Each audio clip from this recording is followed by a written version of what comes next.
Nós vamos dar continuidade à leitura do livro do Pecados Intocáveis do Dr. Jerry Bridges. Nós estamos no capítulo 11, parte 2. Estamos tratando sobre o orgulho. E o subtítulo é Orgulho da Doutrina Correta. O orgulho moral é bastante parecido com o orgulho doutrinário. Que é a presunção de que minhas crenças doutrinárias, sejam quais forem, estão corretas. E de que quem não pensa igual a mim é teologicamente inferior. Nós que nos preocupamos com a doutrina, somos passíveis dessa forma de orgulho. Não importa se somos arminianos ou calvinistas, se adotamos a teologia dispensacionalista ou da aliança, ou se abraçamos alguma forma de teologia eclética, somos propensos a achar que nossas crenças doutrinárias é que estão corretas. E olhamos com altivez para quem não crê da mesma forma. Para completar o leque desse tipo de orgulho, há pessoas que menosprezam a doutrina e desdenham de quem lhes dá valor. Isso é orgulhar-se de um sistema de crenças em particular, seja ele qual for. E isso também mostra que achamos que nossas crenças nos tornam espiritualmente superiores a quem crê de outro modo. Em 1 Coríntios 8, Paulo trata dessa forma de orgulho em relação aos alimentos oferecidos aos ídolos. Alguns cristãos de Corinto achavam que comer ou não comer esses alimentos fazia parte da liberdade cristã. Paulo não discordou da conclusão deles. Todavia, os repreendeu por causa do orgulho doutrinário resultante do que criam. Paulo lhes escreveu: quanto à carne sacrificada aos ídolos, sabemos que todos temos conhecimento. O conhecimento dá ocasião à arrogância, mas o amor edifica. 1 Coríntios 8:1. Paulo concorda com o conhecimento dessas pessoas, isto é, a crença doutrinária delas sobre comer alimentos oferecidos a ídolos. Porém, acusa de orgulho doutrinário. O conhecimento havia deixado esse pessoal arrogante. Se o calvinismo, ou o arminianismo, ou o dispensacionalismo, ou a opinião sobre o fim dos tempos, ou o desdém por todas as outras crenças bíblicas levam você a considerar-se superior a quem pensa de modo diferente, então você é culpado de orgulho doutrinário. Com isso, não sugiro que não devemos conhecer as verdades bíblicas e desenvolver convicções doutrinárias sobre o que a Bíblia ensina. Estou dizendo que deveríamos defender nossas convicções com humildade, entendendo que muitas pessoas virtuosas e capazes na área teológica têm convicções diferentes das nossas. Pediram-me que eu fizesse um comentário sobre um livro que ensinava uma doutrina de santificação com a qual eu discordava totalmente. Em minha carta, escrevi o seguinte: por favor, observe que estou me referindo a coisas sobre as quais discordo, e não coisas sobre as quais ele, o autor, está errado. Quando chegar ao céu, posso descobrir que eu era o errado. O comentário que eu fiz sobre o livro significa que as minhas convicções são menos fortes do que antes? De jeito nenhum. Se houve mudança, fiquei ainda mais convicto de minhas crenças. Significa que quero defender minhas convicções com humildade e tratar o autor do livro com o mesmo respeito que dispensaria àqueles que pensam da mesma forma que eu quanto à doutrina da santificação. Compreendo que, ao me usar como exemplo da humildade que devemos praticar, pareço orgulhoso da minha humildade. Espero que o leitor não pense assim. E estou ciente de que em algumas ocasiões não sou tão generoso e respeitoso com aqueles de quem discordo. No entanto, um dos objetivos deste capítulo é enfatizar o perigo do orgulho doutrinário e encorajar o leitor a considerar em oração se esse não é o caso de um de seus pecados aceitáveis. Se achar que pode ser, sugiro que memorize o versículo sobre a arrogância do conhecimento. 1 Coríntios 8:1, e ore sobre o assunto.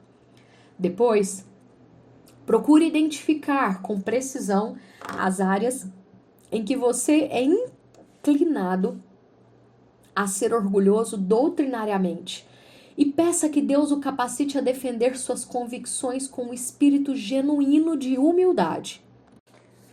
Orgulho das realizações. Segundo a Bíblia, geralmente existe um relacionamento de causa e efeito entre trabalho eficiente e sucesso no empreendimento. Ou seja, seja ele acadêmico, esportivo, profissional ou financeiro. Por exemplo, Provérbios 13:4 afirma: o preguiçoso deseja e nada consegue, mas o desejo do diligente será satisfeito. Paulo exortou Timóteo em seu ministério: procura apresentar-te aprovado diante de Deus. 2 Timóteo 2,15. E Paulo se esforçou ao máximo em seu trabalho para Deus, conforme 1 Coríntios 9, 26, 27 e Filipenses 3, 12 e 14.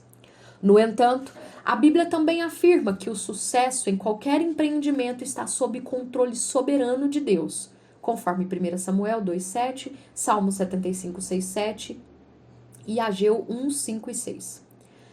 Como o texto de 1 Samuel ensina, o Senhor faz empobrecer e enriquecer, abate e também exalta. 2 alunos estudam a mesma matéria e entregam-se com diligência aos livros e cadernos, mas um se sobressai e consegue as notas mais altas, enquanto o outro passa de ano raspando. Por que a diferença? Talvez Deus tenha dado mais capacidade intelectual ao primeiro e, além disso, uma família que desafiava e estimulava o crescimento intelectual. Seja qual for a causa, em última instância, a capacidade de realização ou de sucesso em qualquer empreendimento vem de Deus. No capítulo 10, examinamos Deuteronômio 8, 17 e 18, em relação à gratidão. Mas a razão para agradecermos o sucesso alcançado é porque foi Deus quem nos deu força para ser bem-sucedido. Não existe essa história de pessoa venceu por si mesma, ou seja, que chegou lá sozinha. Do ponto de vista humano, pode até parecer que fulano venceu apenas com a força de vontade e o empenho no trabalho. Entretanto, quem o levou a ser bem-sucedido? Entretanto, quem lhe deu espírito empreendedor e discernimento empresarial que o levou a ser bem-sucedido? Foi Deus. Aos orgulhosos cristãos de Corinto, Paulo escreveu: pois, quem te faz diferente dos demais? E o que tens que não tenhas recebido? E se o recebeste, por que te orgulhas? Como se não o tivesse recebido? Conforme 1 Coríntios 4, 7. Então, o que é que você tem que não lhe foi dado? Nada. Você não tem nada que não lhe tenha vindo como presente de Deus. O intelecto, os talentos, as habilidades, a saúde, as oportunidades de bons resultados vieram de Deus. Tudo o que temos e que nos capacita a ser bem-sucedidos, recebemos de Deus. Então, por que nos ensoberbecemos, seja em forma de orgulho público ou de modo mais sutil, quando desejamos ser orgulhosos, sem parecer que somos? Nos dois casos, é porque deixamos de reconhecer que o êxito veio de Deus. Claro, houve muito esforço, mas quem nos deu a capacidade e o desejo de progredir? E quem abençoou nossos esforços? Basicamente, tudo vem de Deus. Para mim, as pessoas mais chatas deste mundo são as fanfarronas, que alardeiam aos quatro ventos que o segredo de seu sucesso nos negócios, ou seja lá onde for, é o trabalho árduo. Até aguentamos isso vindo de um não crente, mas de um crente é realmente ofensivo. Nós que somos do tipo caladão, ofendemos a Deus quando falamos do nosso progresso ou do progresso dos nossos filhos sem reconhecer as bênçãos graciosas de Deus. Assim nós concluímos a segunda parte do capítulo 10 sobre o orgulho. E eu quero tecer aqui alguns comentários que nós devemos nos lembrar que seja qual for a causa, o que for sobre as nossas capacidades, sobre aquilo que nós fazemos, qualquer coisa, o nosso sucesso, nós precisamos reconhecer que vem de Deus. que vem do Senhor. Que todas as nossas realizações, elas devem apontar única e exclusivamente para o Senhor. Eu fiz, mas se não fosse o Senhor, eu não havia conseguido. E antes aqui também ele fala sobre a doutrina correta.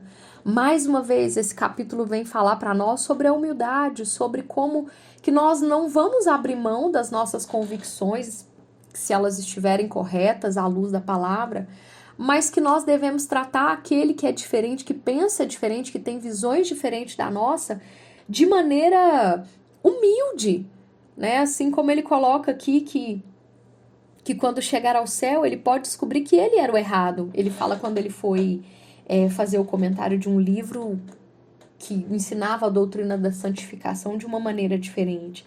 Então, nós precisamos ter muito cuidado, porque esse pode ser um dos pecados aceitáveis, um dos pecados sutis que nós temos abrigado no nosso coração. E que Deus nos ajude, e que o Senhor ponha luz sobre todos esses pecados, em nome de Jesus Cristo e para a glória dele. E assim nós concluímos a segunda parte.